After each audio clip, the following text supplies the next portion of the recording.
fabled heat, where magic meets desire. Subscribe to ignite the fantasy. The scent of dust and decay clings to the high archives of Viridian, a perfume as old as the city itself, heavy with the musk of ancient vellum, cracked leather bindings, and the faint metallic tang of forgotten ink. As I sit at the oak table, the wood worn smooth by generations of scholars, I can feel the weight of history bearing down upon me.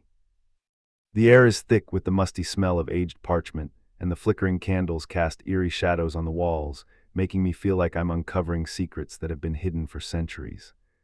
Sunlight filters through the high stained glass windows in thin ribbons, turning the motes of dust into glittering constellations that drift lazily above the rows of towering shelves.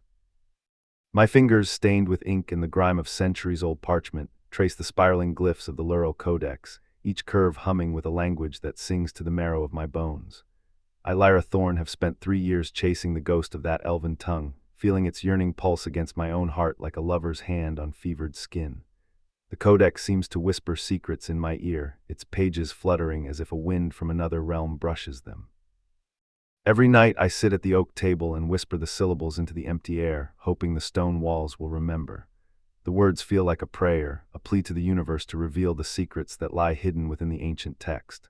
As I speak, the air seems to vibrate with an otherworldly energy, and I can feel the weight of every word, the echo of a civilization that vanished beneath the sea of time.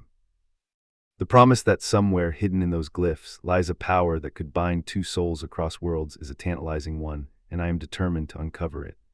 I think about the countless hours I've spent studying the Codex, poring over the intricate glyphs and symbols, trying to decipher their meaning.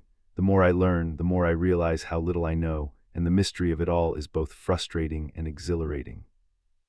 The great doors of the central vault groan open, a sound that reverberates like a low thunderclap through the vaulted chamber. Light spills in, catching the dust in a sudden blaze, and Solara Vaylor steps forward. She's an elven ambassador, her presence a cascade of moonsilver fabric that seems woven from nightlight itself. Her hair falls in a river of starlit strands over one shoulder, each lock catching the light and scattering it like tiny prisms.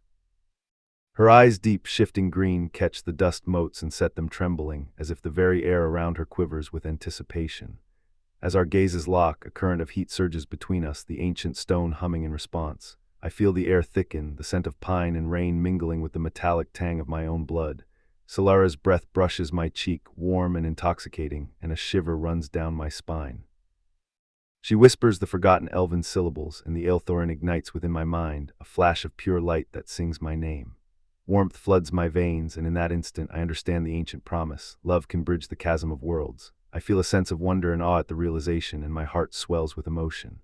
I think about all the times I've felt like I don't belong, like I'm stuck between two worlds, and the idea that I could find a way to bridge that gap is almost too much to bear.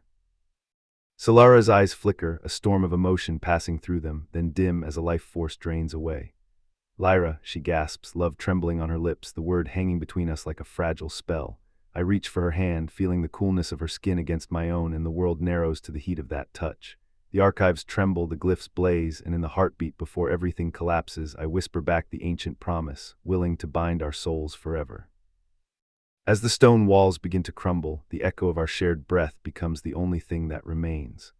I feel like I'm being pulled apart and put back together again, like my very cells are being rearranged to accommodate the power of our love. The world around me is dissolving, and all that's left is the sensation of Solara's hand in mine, the sound of her voice whispering my name, and the feeling of our hearts beating as one. In this moment I know that nothing else matters, that our love is the only thing that's real. And as the darkness closes in, I smile, knowing that I've found my way home, that I've found the one person who can see me, truly see me, and love me for who I am. The silence that follows is almost deafening, a stark contrast to the chaos that preceded it. I'm left standing, my hands still clasped around Solara's, my heart still pounding in my chest.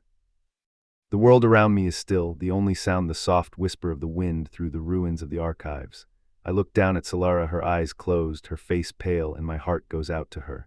I know that she's been through so much, that she's sacrificed so much for me, and I'm grateful. I'm grateful for her love, for her bravery, and for her unwavering dedication to our cause. As I stand there holding her hand, I feel a sense of peace wash over me.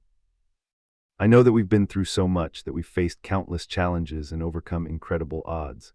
But in this moment, none of that matters. All that matters is the love we share, the love that has brought us to this place, and the love that will carry us through whatever comes next. I think about the future, about the possibilities that lie ahead, and I smile. I know that we'll face challenges, that we'll encounter obstacles and setbacks. But I also know that we'll face them together as long as we have each other. And that's all that matters. The archives may be in ruins, but our love is still intact, still strong. And as long as we have that, we can overcome anything.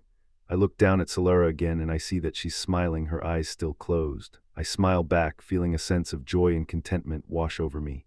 We may not have the archives, but we have each other, and that's all that we need.